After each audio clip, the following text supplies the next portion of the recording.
Bonjour. Alors, une vidéo, il y a pas mal de choses à dire, alors qu'à la base, je devais faire qu'une vidéo de 5 minutes. On a tous et toutes qu'une seule vie, en tout cas celle-ci, je ne sais pas pour les autres, et dans cette vie, on a un temps qui est limité, avec une énergie limitée, avec des opportunités limitées. En d'autres termes, on vit dans un monde avec ses propres limites et un monde fini. Alors, selon les interprétations de chacun, mais de mon point de vue.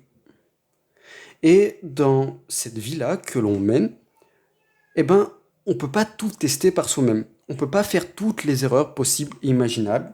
C'est mathématiquement impossible. Mais ce qu'on peut faire, c'est observer les autres, apprendre des autres, repérer leurs erreurs et en tirer parti pour notre vie.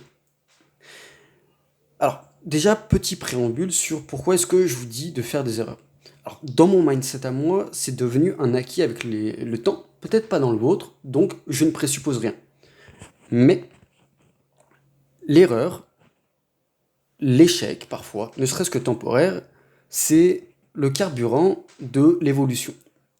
Plus vous allez faire d'erreurs, en tout cas d'erreurs mesurées et qui ne sont pas fatales, plus vous allez apprendre de ces erreurs, et c'est à surligner, souligner, tout ce que vous voulez, plus vous allez pouvoir progresser vite dans la vie, et ce, peu importe sur quoi. Peu importe votre problématique, qu'elle soit concrète, abstraite, qu'elle soit humaine, intérieure, ou qu'elle soit tangible par des compétences, l'erreur mènera toujours à une évolution si on sait en tirer parti. Encore une fois, si on répète la même erreur pendant des siècles, bon, l'erreur n'est pas utile, mais si on en apprend, là, l'erreur est utile. Le meilleur exemple que je peux vous donner, récemment, je suis allé au Maroc, et au Maroc, je suis allé dans des auberges de jeunesse, et auberges de jeunesse, vous parlez anglais, ou vous allez vous faire foutre. C'est pas compliqué, là-bas, c'est anglais. Donc, j'ai dû me débrouiller à parler anglais dans un contexte réel. Et forcément, c'est pas mon langage natif, forcément, mon anglais est pas encore poli comme j'aimerais qu'il le soit. Donc, j'ai fait des erreurs. Donc, il y a eu certaines incompréhensions. Donc, il y a du vocabulaire que je ne trouvais pas quand je le recherchais. Mais moi, je me suis dit, écoute, c'est des erreurs, c'est des trous que tu as. Ça arrive, c'est normal. Mais chaque trou que tu as, chaque erreur que tu as fait, chaque incompréhension, j'ai demandé à l'intelligence artificielle de me donner après comment est-ce qu'on dit ceci, comment est-ce qu'on dit cela, et de 3 manières différentes. Et au fur et à mesure, ça s'est accumulé, ça s'est accumulé, ça s'est accumulé. Et à la fin de mon voyage, je me suis retrouvé avec plus de 300 entrées sur un Google Sheets, sur un Excel, avec 300 nouveaux vocabulaires à apprendre. Et je les apprends par incrément, petit à petit. Donc, c'est ce que je considère être, j'ai fait des erreurs, j'ai le droit de faire des erreurs, elles ne sont pas fatales, à condition que chaque erreur fasse de moi une personne meilleure, meilleure, meilleure. Bref, c'était un petit préambule que je voulais expliquer. Parce que, encore une fois, dans mon état d'esprit, l'erreur est une chose qui est la norme, c'est une norme. Mais pour revenir à notre propos, beaucoup de gens n'apprennent pas des erreurs des autres, et je trouve que c'est extrêmement dommage. Parce qu'il y a beaucoup de choses, qu'on le veuille ou non, à apprendre des autres. Alors oui, notre ego va nous dire mais quoi qu'on en dise, parfois c'est bien de jeter un coup d'œil sur ce que les autres ont fait, sur ce qu'ils font, et de repérer des patterns. Alors, je vais essayer d'expliquer aussi là ce que j'entends par repérer des patterns. Quand vous regardez les gens, quand vous êtes observateur, il y a des choses, il y a des motifs qui se dessinent. Si une personne fait telle action, alors généralement ça mène à cela. Alors sur une personne, ça ne vaut rien, mais quand vous observez que sur 1000 personnes qui font une action, on se retrouve avec 80% ou plus du même résultat, on peut se dire qu'il y a une corrélation qui n'est pas innocente et anodine. C'est ce que je considère comme apprendre des erreurs des autres. Prenons un exemple. Une personne qui fume, alors à court terme, ça n'a pas d'effet. Mais sur 10, 20, 30, 40 ans, aujourd'hui c'est étayé que ça augmente tout un tas de problèmes de santé, que c'est des personnes qui ont plus de stress, ce qui est paradoxal parce que ces personnes pensent gérer le stress par la cigarette. On s'aperçoit que c'est des personnes qui ont plus de problèmes émotionnels. On s'aperçoit que ce sont des personnes qui malheureusement meurent plus rapidement. Statistiquement, c'est pas le cas pour tout le monde, mais statistiquement, c'est quelque chose qu'on observe. Donc, quand nous, on regarde ça d'un œil, on va dire, reculé, on peut se dire, ok, des milliers, des millions de personnes fument chaque année, on s'aperçoit de cela, c'est une erreur qu'ils font, et eux-mêmes le disent des années après avoir fumé, hein, je n'invente rien, j'ai moi-même accompagné des fumeurs, donc je sais de quoi je parle, et mes parents sont fumeurs, donc je peux apprendre de cette erreur en ne faisant pas cela. Et ce que je vous dis là, c'est vrai pour absolument tout dans la vie, relationnellement. Regardez, qu'est-ce qui fait qu'une relation tient ou non? Bah, il y a des indicateurs communs entre des couples qui durent sur le long terme et des couples qui ne durent pas sur le long terme. Il y a des indicateurs. L'un des premiers indicateurs, ça va être par exemple la communication. Et oui, euh, pareil, en termes de bonheur, en termes de paix, bah là aussi, vous allez voir qu'il y a des indicateurs communs entre des personnes qui sont en paix et des personnes qui ne le sont pas. Et les personnes qui ne sont pas, par exemple, en paix ou heureux, font des erreurs que les autres ne font pas. Et c'est important d'observer ça et de se dire, ok, je repère ce pattern, je repère ce pattern, est-ce que je peux pas en apprendre quelque chose? Alors ça demande beaucoup d'humilité, ça demande un sens de l'observation, ça demande un sens de l'introspection aussi pour mettre ça en relation vis-à-vis de soi-même. Et si je vous pose cette question, enfin si je vous transmets cela aujourd'hui, c'est parce que je suis dedans à un niveau dans ma vie, celui de la santé. J'ai négligé ma santé pendant de nombreuses années. Alors, physique, santé physique, qu'on s'entende bien. Vous prenez à peu près toutes les mauvaises habitudes, je les avais. Alors, de moins en moins, mais je les avais. Et en fait, je me suis aperçu d'une chose, c'est exactement parce que mes parents avaient ces mêmes habitudes que je les ai retranscrites. Mais aujourd'hui, bah, moi je vieillis, voilà, j'ai pas inventé l'eau chaude. Mes parents vieillissent, j'ai pas non plus inventé l'eau froide, et je vis chez eux. Donc, j'observe des conséquences à une mauvaise hygiène de vie et je me dis, en fait, j'ai pas envie de finir en termes de santé comme mes parents. Mes parents ont fumé toute leur vie, ça passe, c'est un truc que j'ai échappé par grand miracle. Mes parents ont une très mauvaise alimentation, ils ne sont pas concernés par la chose. Mes parents n'ont jamais fait de sport. Mes parents sont stressés à un niveau, vous n'avez même pas. Enfin, ils devraient aller voir un psy, parce que c'est trop. Mes parents ont quasiment toutes les plus mauvaises habitudes qu'on puisse avoir pour une bonne santé. Et ben en fait, ça m'a fait un reflet personnel de me dire, est-ce que c'est ça que je veux? Non. Donc, apprends des erreurs de tes parents, malheureusement. Et je ne pense pas qu'ils changeront parce qu'ils n'ont pas eu le déclic. Et mets-les en pratique dans ta vie. Voilà d'où part cette vidéo. Maintenant que j'ai dit ça, on pourrait se poser la question, ok, où, mais et comment est-ce que je peux apprendre des autres? Alors, le truc qui me paraît le plus essentiel, c'est déjà dans la vie de tous les jours. Observer, écouter, analyser, repérer les patterns. Alors, pour moi, je dis ça parce que c'est simple et c'est quelque chose que je fais depuis que je suis tout petit. L'observation est quelque chose de facile et voilà, je ne sais pas pour vous. Je ne sais pas si je dois considérer ça comme un talent personnel. Personnellement, je ne sais pas.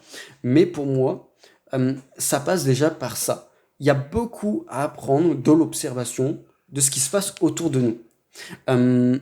Leonardo da Vinci, un génie en son temps, a inventé la plupart de ses inventions grâce à l'observation. La plupart de ces inventions viennent de l'observation du vivant. C'est pour vous dire qu'il y a des choses à repérer.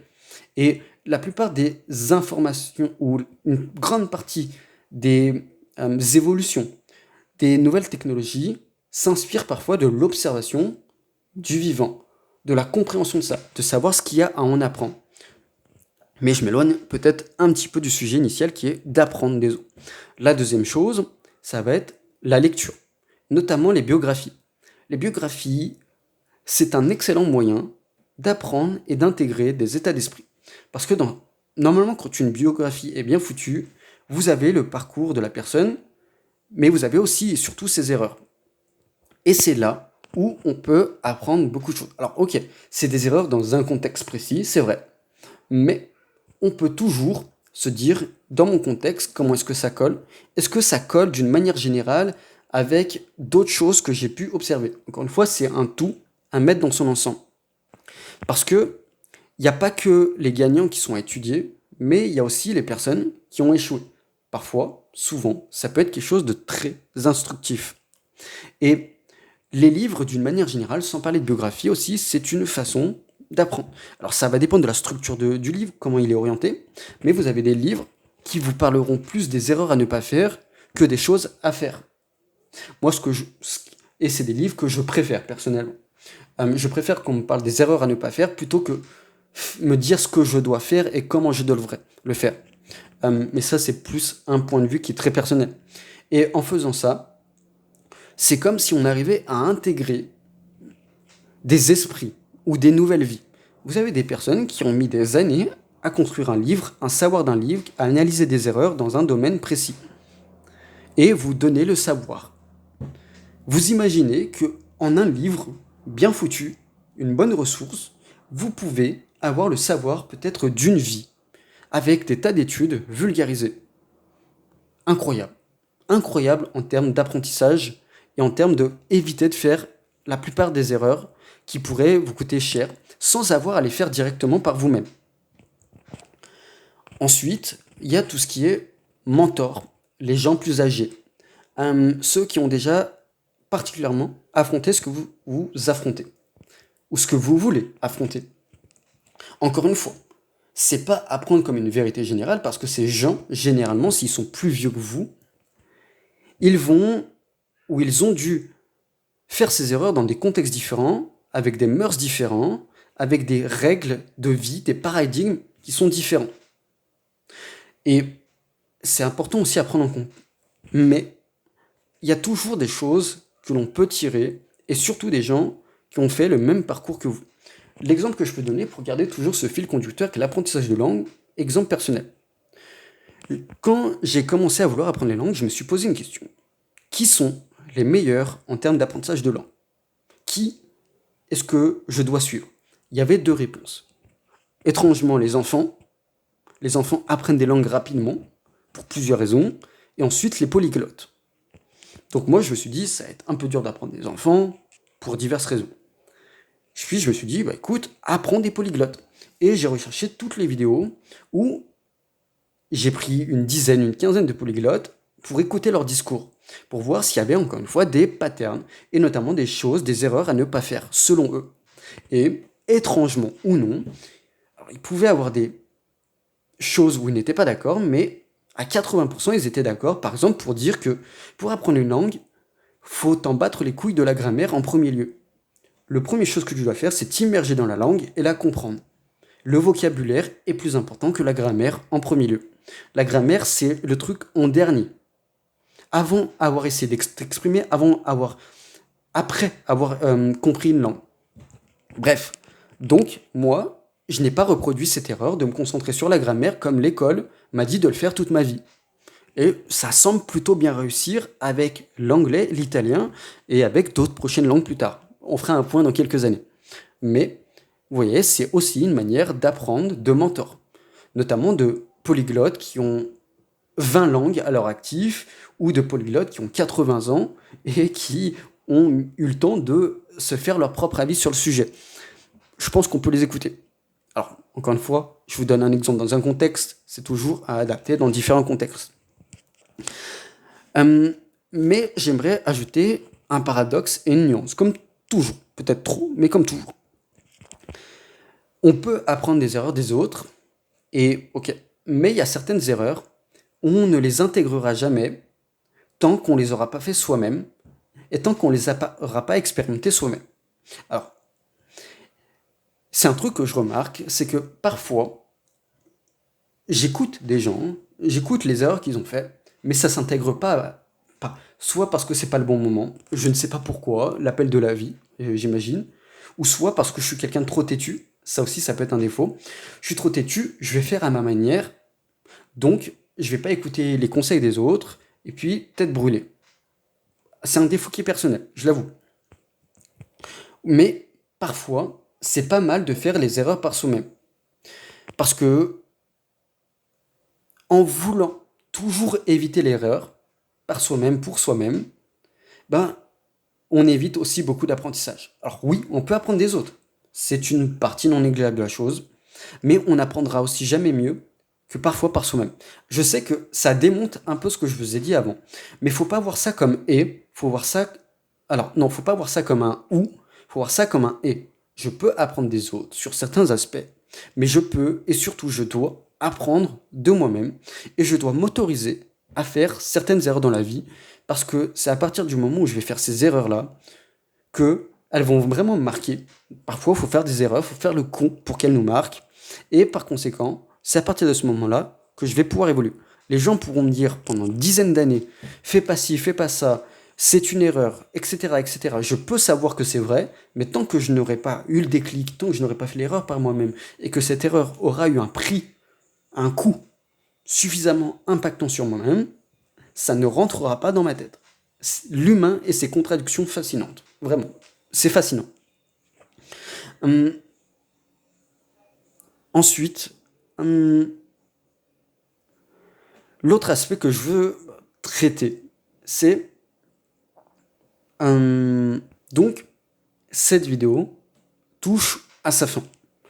Elle se voulait pas longue. Elle a toujours été plus que je ne l'aurais espéré. N'hésitez pas à apprendre des autres, à observer. Il y a beaucoup de choses, il y a beaucoup d'erreurs que vous allez éviter de faire. Mais à côté de ça, autorisez-vous parfois, selon les sphères, à faire des erreurs parce que vous allez aussi beaucoup en apprendre. Et quand on mêle ces deux leviers, il ne faut pas voir ça comme des leviers qui sont séparés, mais comme des leviers qui s'incluent, qui se cumulent, vous allez pouvoir évoluer beaucoup plus rapidement à partir de l'erreur.